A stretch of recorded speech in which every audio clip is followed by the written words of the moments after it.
So I went sober after moving to Colombia, and this is my honest take on my relationship with alcohol since moving here. In this video, I am going to discuss how I developed a relationship with alcohol, why and how I quit, the benefits of being sober, and where I stand with alcohol today. Hi, my name is Rebecca.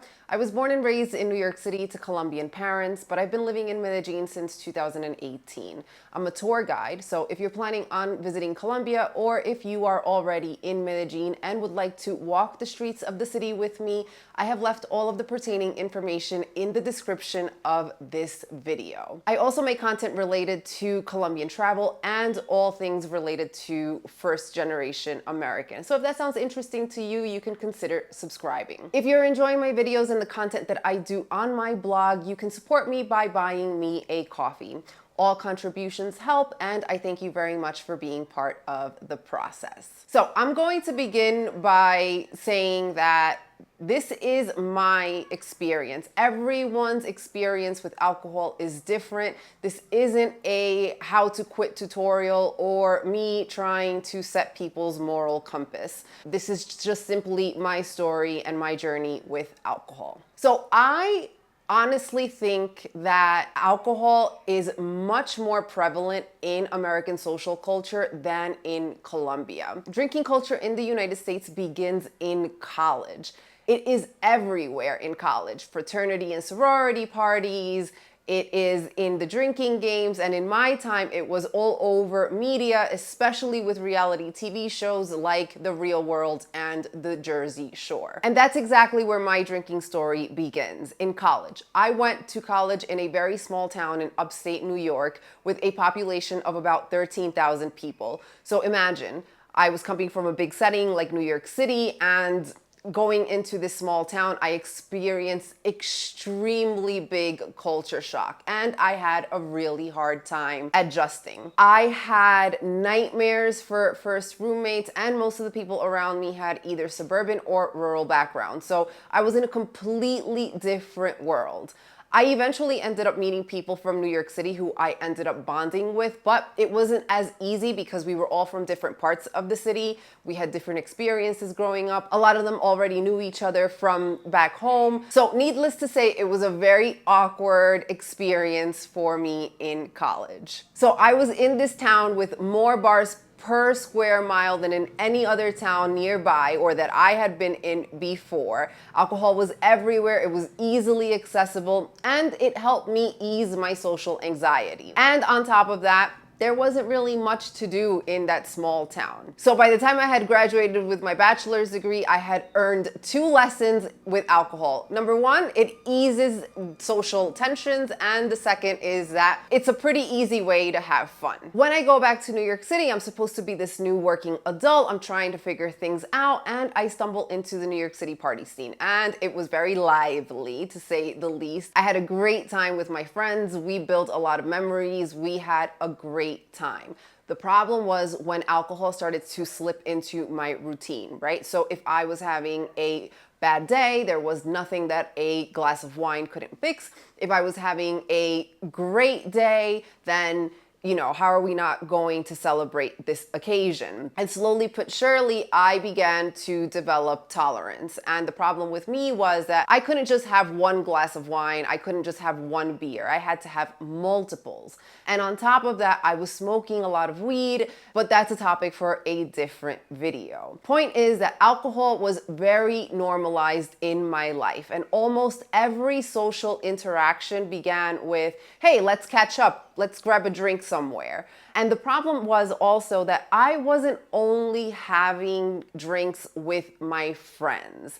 Drinking is a very big part of corporate culture. You're having happy hours, networking events, client meals. It's everywhere. And you do feel the peer pressure. I had my colleagues tell me, Never trust a man who doesn't drink. And so imagine you're in this cycle. It's really difficult to escape. So I think that drinking alcohol is a very easy habit to pick up because it is socially accepted. And the way that we judge it is also based on some social standards, right? We judge based on our unspoken bias. So for example, what are you drinking? Are you drinking a bottle of wine in a fancy wine glass, or are you drinking a 40 ounce? Where are you drinking? Are you drinking at the Algonquin in Midtown, or are you at home or at your neighborhood dive bar? And who is drinking? Is it Miss Independent over there, or is it somebody that just can't seem to get their life together? At the end of the day, it's the same vicious cycle. It's just dressed differently. You drink, you wake up hungover, you have a million things to do, you're irritated, you're gonna order some comfort food, you're gonna get dehydrated, you're gonna go to sleep, and you are going to repeat it in maybe 2 or 3 days. When I look back at my life in New York City, I was definitely very stressed, I was definitely very sad, I was unhappy, but it was very difficult for me to know it because I was living in it. Of course, I felt that something was off, but I just kept on telling myself, like, well, everyone is going through something, you know? I didn't really know how to name what I was feeling. And I just kept on adding fuel to the fire with alcohol. And I was just in this crazy, vicious, exhausting and toxic cycle. So I moved to Medellin, right? Sin City. And you would think that my habits would amplify here, but the exact opposite ended up happening. The start of my sobriety wasn't something intentional. I arrived here on my own and I had to navigate the city by myself. So I had to put my safety first. I was drinking at home, but I made the conscious decision of every time I went out, I was going to be completely sober. And I began to enjoy that experience very much because I felt that I was in control at all times. My BS detector was activated.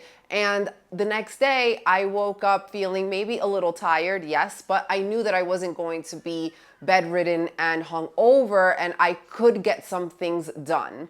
And the best part was that I had no regrets. And so I just continued this habit of going out and not drinking until I finally came to the conclusion of, you know what, I am not going to drink any more alcohol. I mean, what's the point? I don't need it anymore. I don't miss it. It's not something that is adding any value to my life. And I completely stopped. Earlier, I told you that I think that there is a far bigger drinking culture in the United States than there is here in Colombia. And here is why. I have worked at 3 large Colombian corporations, and I have to say that happy hour is virtually non-existent. Colleagues bond over coffee. Yes, there are networking events and there are team building events, but it's never around a 3 or 4 hour open bar event. Like, alcohol is not the main center stage of these events. And even musicians or people that work in the nightlife, drinking isn't as big of a part of their lives as you might expect it to be. In fact, most musicians don't drink on the job. Now, if you are on vacation or if you're going to Provenza and expat events all the time, then yes, you might feel like those Colombians really do know how to drink. They really do know how to party. But take a look around and see who is doing the drinking. Engage in conversation with them. Ask them how often they're doing this. Probably not as often as you may think. Or maybe you have a similar background as me and you would come to Colombia on vacation to visit family, right? And you're drinking with your cousins and your aunts and your uncles and you're having this great old time and they are there with you. But I bet you that this is just because they are trying to match your energy and they want you to have a good time, not because this is what they do on a regular basis. Now, by no means am I trying to say that Colombians are saints or that they're these pious people. No, I know that they could party. I have partied with them. I have seen it. I have participated in this. But my point is that it is not as prevalent as it is in the United States. Now let's talk about the benefits of being sober. The first is the amount of weight loss that I've experienced. So I've lost maybe between 25 to 30 pounds. That's 11 to 13 kilos. And the second and the most important one has been the clarity. I am not walking around with brain fog anymore. I feel like I can make better decisions, and I am also very comfortable being myself in all sorts of environments. I'm no longer needing alcohol to try to fit in anywhere or to try to figure out how to be myself. I am comfortable in my own skin, as they say. Now, the big question, where do I stand with alcohol today? So after 5 years of strict and absolute sobriety, not an ounce of alcohol entered my body, I decided that I didn't want to live in this binary world of abstinence. About 3 years ago, I decided to step away from that rigid structure. I wanted to see if I can make responsible choices.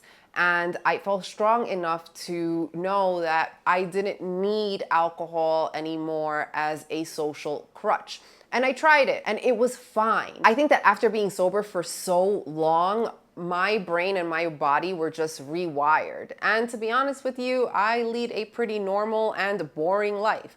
I work and I'll see my friends on occasions. Maybe I'll have a drink or two with them, but most of the time I am ordering a club soda with salt and lemon. I feel like normal quotidian Colombian life is not this big drinking party like it might be in the US, especially if you're working in the corporate environment. I don't have those stressors anymore. If you are constantly in El Poblado, if you are in Provenza, if you're in the party scene, because that's what you like to do, you're obviously going to have a much different experience, and you might feel that you have these temptations around you, but that hasn't been my case here in Colombia. Anyway, I just wanted to share that story with you today. I feel like I've had a very positive experience in Medellin with regards to alcohol. I want to know if anybody else has experienced something similar, especially if you are in a country that has the party life reputation after it. And also, if you feel that you have an alcohol problem, if you feel that you have some sort of dependency issue, I encourage you to seek help. Not everybody is able to do this on their own, okay? That is all I have for you today. I hope to see you in the comments, and I will catch you in the next one. Bye.